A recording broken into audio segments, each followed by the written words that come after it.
Bonjour, bienvenue sur cette nouvelle vidéo. Alors aujourd'hui, pas de tuto, mais plutôt une vidéo questions-réponses. Vous êtes nombreux à me poser des questions dans vos commentaires.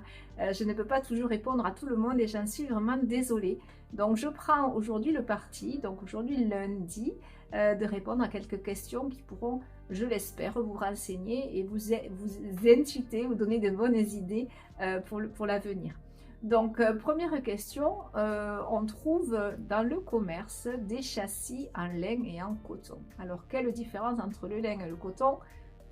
À la base, bien sûr, donc ce n'est pas la même matière. Et bien sûr, ce n'est pas le même prix.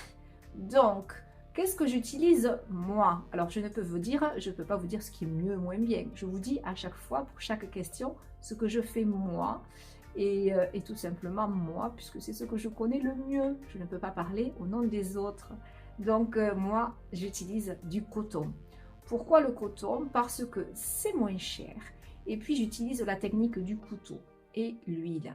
Donc souvent, avec le couteau et l'huile, on utilise beaucoup de matière. La matière peinture va venir absolument camoufler la toile de fond. Le lin est utilisé par les gens qui travaillent au pinceau, donc peut-être à l'huile ou à l'acrylique, hein, ça ce n'est pas l'important. On utilise la trame souvent épaisse avec le pinceau, donc en couche fine, et la trame va apparaître. Ça peut donner un côté un peu vieilli au tableau, un peu à l'ancienne.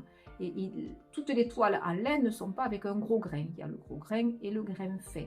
Donc, moi qui peins à l'huile et au couteau, aucun intérêt d'utiliser une toile chère en laine avec une belle et grosse trame, puisque au final, ce sera invisible. Et même, j'ai envie de vous dire que ça pourrait me gêner quand je fais mes dégradés ou quand je fais mes lignes fines, parce que la trame épaisse peut faire sauter mon couteau. Et ça, je n'en ai pas envie. On me demande aussi où est-ce que j'achète mes toiles. Alors, en toute honnêteté, une fois de plus, je parle pour moi. Je fais beaucoup de vidéos, j'en fais 2 par semaine, je peins beaucoup. Alors, je n'ai pas les moyens, quoique certains peuvent imaginer, ce n'est pas le cas. Je n'ai pas le moyen d'acheter des toiles chères.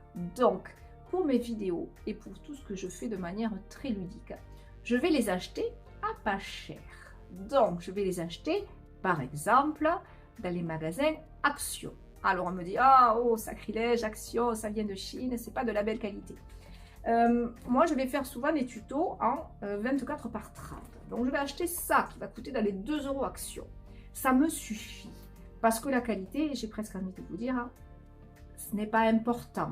Moi c'est le support et je vais faire une vidéo avec ça. Les petites bourses ne doivent pas s'interdire de peindre. Et on n'a pas tous les moyens d'aller acheter une toile à Cultura ou le Champ des Beaux-Arts ou sur Internet une toile plus chère. Bien sûr que la toile chère, c'est une belle qualité. Bien sûr que c'est plus prestigieux. Mais moi, j'utilise des toiles d'Action, souvent, presque tout le temps. Alors, ça va bien parce que c'est du petit format. Donc le petit format, en fait, il ne va pas être voilé ou il ne va pas se déformer. Je vous donnerai après une astuce pour une toile qui se déforme. Je ne vais pas vous conseiller d'acheter vos toiles en grand format. 60-80, c'est un peu le max, mais ça peut voiler. Plus grand, non. Souvent, il n'y a pas la barre. Donc, si vous achetez une toile pour peindre, une toile que vous allez, qui pour vous va avoir une grande valeur, que vous allez exposer ou que vous allez vendre, il faut acheter une belle toile, bien évidemment.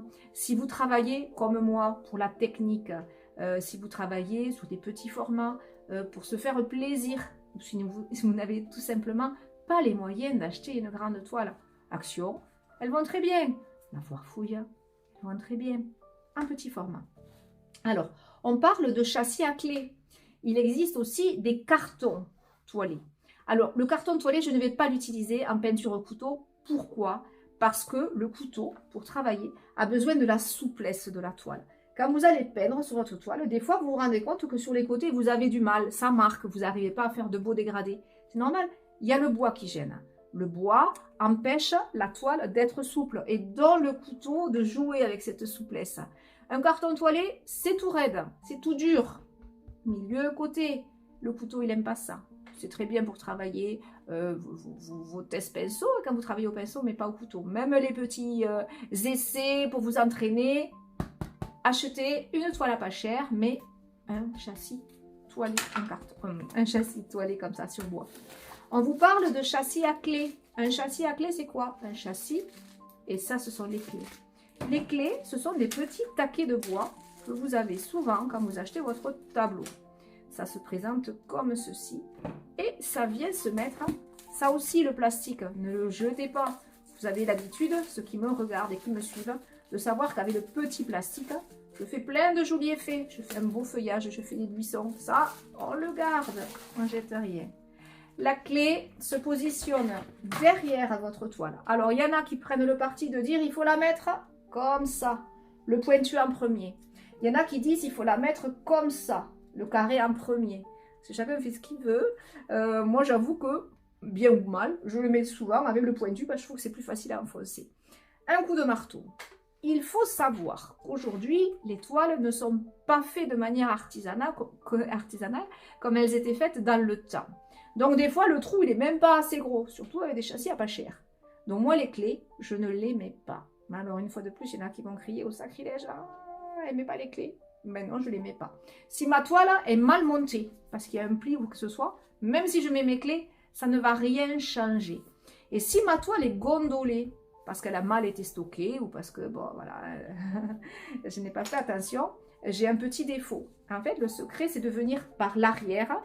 Ça marche sur les châssis en coton. Je ne sais pas si ça marche sur les châssis en laine, puisque je n'utilise pas de châssis en laine.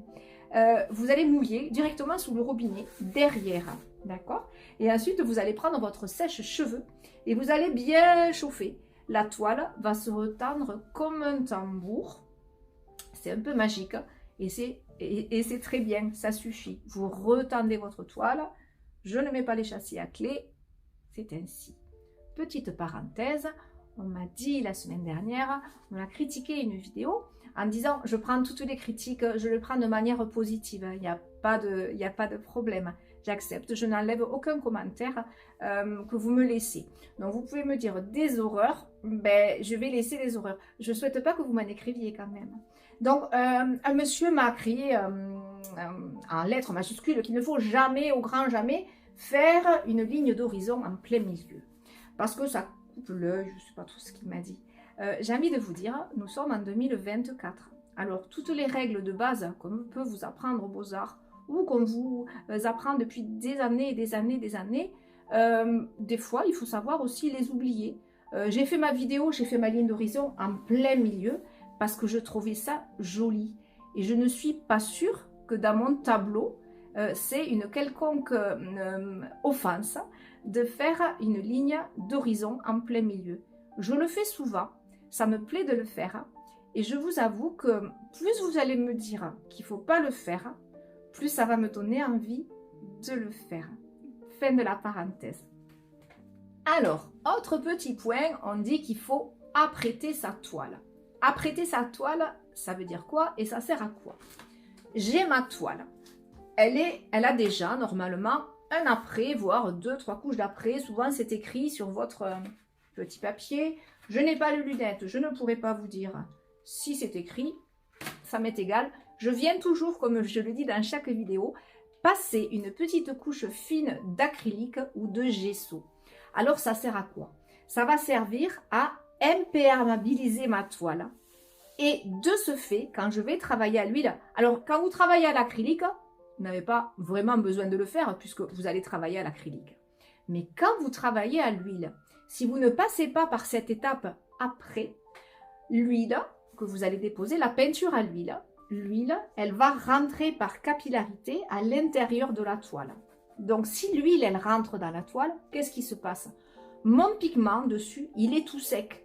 Donc, vous savez, quand j'aime faire mes bandes et que je floute, ou quand je veux jouer à faire glisser mes couleurs, si vous ne faites pas cette couche d'après, si vous ne mettez pas votre petite couche d'acrylique blanche ou de gesso, et je sèche bien sûr, et si vous ne mettez pas cette petite couche, vous allez avoir un pigment tout sec, tout crayeux, et vous allez avoir du mal à le diffuser, et vous allez avoir des auréoles qui apparaissent derrière. Donc voilà pourquoi nous devons apprêter notre toile.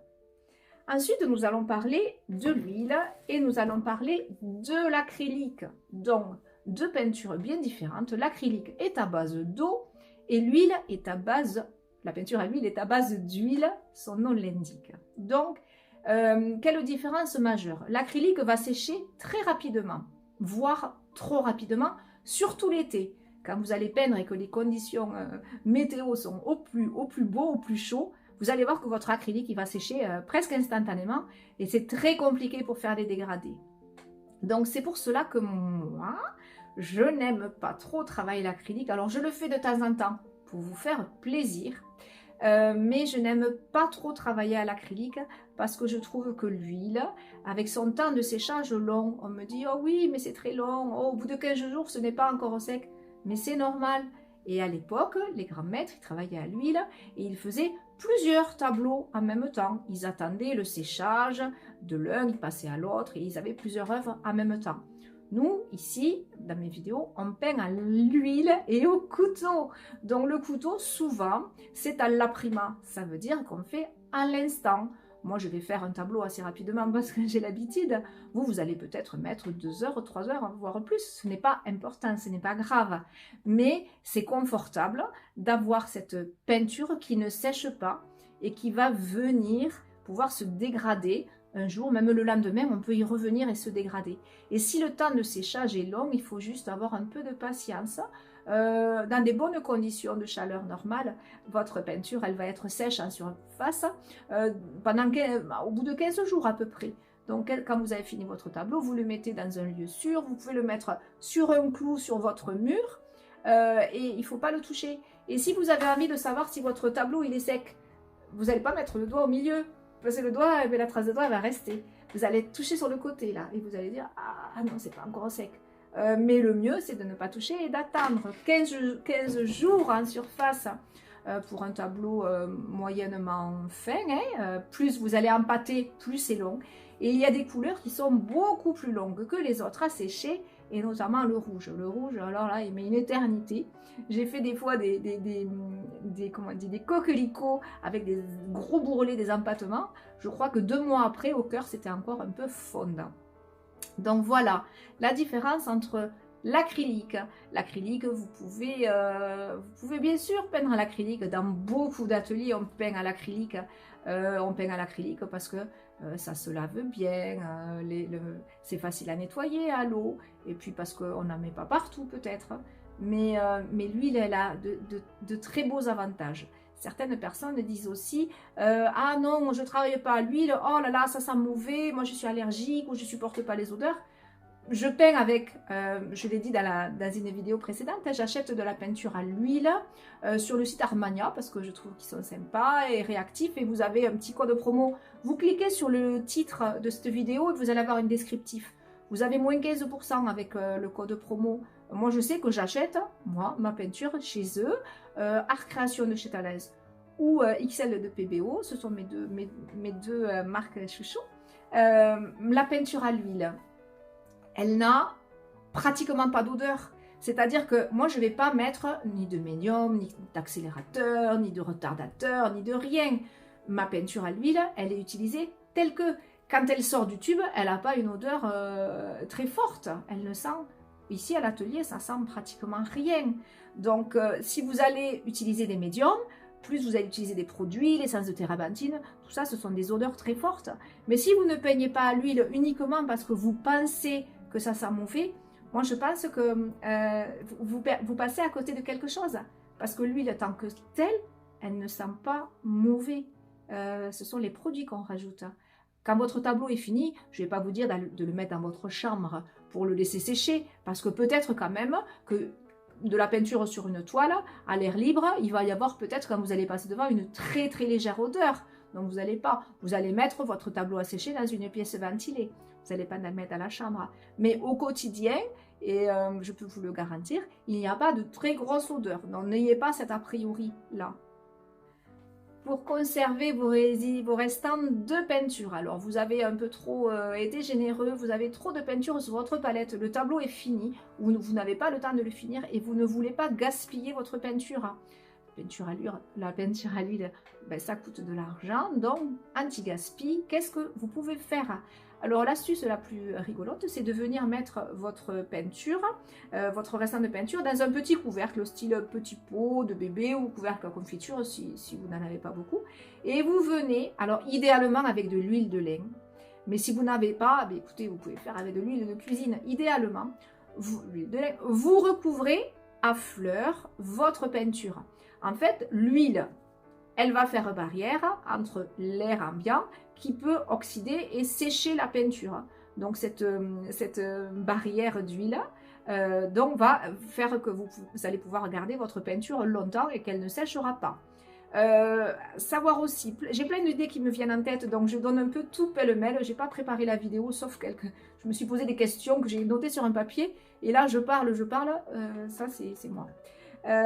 Autre chose, quand vous avez de la peinture sur les mains, surtout ne mettez pas de white spirit sur vos mains pour les laver. C'est très agressant, c'est un produit toxique le white spirit. Encore une petite parenthèse, j'utilise du white spirit désodorisé. Je l'utilise pour enlever une tache, je l'utilise pour délayer quand je fais des mâts de bateau par exemple. Si vous mettez 3 petites gouttes de white spirit ou d'essence de térébenthine, mais désodorisée dans votre peinture, elle va être à l'huile. Elle va être plus liquide et vous allez pouvoir faire un trait plus facilement, il va être plus fin. Donc, ça c'était la parenthèse, première, deuxième. Vous allez nettoyer vos mains, pas avec du white spirit, vous allez nettoyer vos mains avec un corps gras. On enlève le gras par le gras. J'enlève ma peinture, surtout des couleurs comme le bleu de Prusse, le vert de vessie, elles sont très riches en pigments. J'enlève ma peinture en prenant un peu d'huile de coco ou de l'huile même de tournesol ou du beurre de karité, ce que vous avez. Vous passez hop et instantanément votre peinture elle part. Souvent dans les vidéos je peins avec les doigts et je dis je vous conseille d'utiliser les gants. Pourquoi? Alors on ne sait pas si la peinture est toxique avec un contact prolongé avec les mains. Je ne le souhaite pas parce que ça fait quand même 27 ans que je peins. Et pendant longtemps, j'ai peint sans gants. Aujourd'hui, je m'oblige à les mettre un peu parce que sinon, on s'abîme les mains. Donc, je ne souhaite pas qu'on dise un jour que la peinture est toxique. Voilà. Je peins avec les doigts parce que j'aime se toucher. Je vous conseille de ne pas le faire. Voilà. Il faut être raisonnable. Mettez des gants. Alors, on a déjà vu comment apprêter sa toile, nous avons parlé de la face, quel matériel vous allez utiliser, acrylique ou huile. Maintenant, nous avons parlé du séchage. Maintenant, la signature. Donc, qu'est-ce que je fais moi? Je signe pas très souvent mes tableaux, je l'avoue, j'en fais beaucoup, je les signe pas. Je vais signer, par exemple, si je dois offrir mon tableau ou si j'ai le bonheur d'en vendre un. Donc, je ne signe pas à frais sur ma toile. J'attends que ma toile soit sèche et je signe avec un petit stylo. Alors ça peut être un petit Posca micro-pointe. À l'époque, à Cultura, alors je ne sais pas si ça existe encore, il existait des petits stylos et dedans, c'était comme de la peinture à l'huile. Il y avait écrit Oil Base. Oil Base. Donc je ne sais pas si ça existe encore, mais dans ce petit stylo fin, eh bien, il y avait une base d'huile. Et je m'en servais pour signer mes tableaux. Vous pouvez signer tout simplement aussi avec un petit pinceau, bien évidemment. Un marqueur indélébile, les petits marqueurs que vous trouvez dans les commerces, pourvu qu'il ait une pointe fine et qu'il soit bien indélébile. Ça, c'est pour la signature. Donc, on me demande des fois, on signe à droite, un signe à gauche, signification. Je ne suis pas sûre qu'il y ait une signification particulière. Je ne me suis jamais posé la question. Pour moi, une signature, bon, voilà, on la met, ça fait plaisir. Droite-gauche, en fait, moi, j'essaye d'équilibrer mon tableau. Donc, si ma composition est un peu plus sur la gauche, je vais signer à droite pour équilibrer par la droite. Et si ma composition est un peu plus à droite, donc voilà, gauche ou droite, ça dépend où j'ai la place. Et voilà, des fois, on peut s'en servir pour juste équilibrer son tableau. Pour finir, nous allons parler du vernis. On me dit, est-ce qu'il faut ou pas vernir son tableau? Oui, vous pouvez vernir votre tableau. On dit qu'il faut attendre 6-8 mois avant de vernir un tableau à l'huile. Je parle toujours de l'huile. nous peignons au couteau. Et nous peignons avec des gros empattements. Donc moi, je vous conseille d'attendre au moins 1 an avant de vernir vos tableaux. Et je vous conseille de vernir avec un vernis en spray. Donc vous allez mettre votre tableau dehors. Vous allez porter un petit masque. Et en plein air, vous allez passer votre vernis un peu, 30 cm, comme si vous passiez de la laque. Donc dans un sens et dans l'autre sens. On n'approche pas pour que ça ne fasse pas des coulures et on reste un peu loin. Et on va faire un croisé dans un sens, dans l'autre. Vernis mat ou vernis brillant à votre convenance. Pourquoi il ne faut pas vernir avant? Ça, c'est une question chimique. La peinture à l'huile, elle va sécher. Mais comme on fait travail avec l'empattement, au cœur, elle va sécher très lentement. Si je viens à poser dessus ma peinture un vernis qui va sécher rapidement et que derrière ça continue à travailler, qu'est-ce qui peut arriver? Ça peut craquer. Donc la peinture à l'huile peut craquer, tout ça parce qu'on a verni trop tôt. On me dit aussi, alors je n'ai pas verni, mais des fois mon tableau il craque. Qu'est-ce qui s'est passé? Alors, il faut savoir qu'il faut travailler gras sur maigre, on le sait. Gras sur maigre, ça veut dire quoi? Que la couche de dessus doit être plus importante, plus grasse que la couche de derrière. C'est pour ça qu'on peut mettre de la peinture à l'huile sur de l'acrylique, mais qu'on ne peut jamais mettre de l'acrylique sur de l'huile. Et si vous travaillez tout à l'huile, si vous avez fait une couche épaisse, qui n'est pas tout à fait sèche, par exemple 3 jours après, vous allez faire un petit glacis fin dessus. Et bien qu'est-ce qui va se passer? Le petit glacis fin, il va sécher avant. La peinture derrière, elle n'a pas encore fini de sécher. Crac, ça va craquer. Donc si vos tableaux à l'huile, vous constatez qu'il y a des petits endroits qui ont craqué, ce n'est pas forcément que votre huile est de mauvaise qualité. C'est juste parce que vous aviez mis une couche trop fine par-dessus. Voilà, donc je n'ai pas répondu à toutes vos questions. Je repréparerai prochainement une autre vidéo. Je vais penser à noter plein de choses, plein d'idées dans ma tête pour répondre au mieux. Si vous avez des questions, vous pouvez aussi les formuler dans les commentaires. J'espère que cette vidéo vous a plu. J'espère que vous avez pris du plaisir. Moi, j'en ai pris, j'ai papoté. J'ai pas l'habitude de parler autant avec vous. Je vous souhaite une belle semaine. Je vous embrasse et je vous dis à jeudi. Au revoir.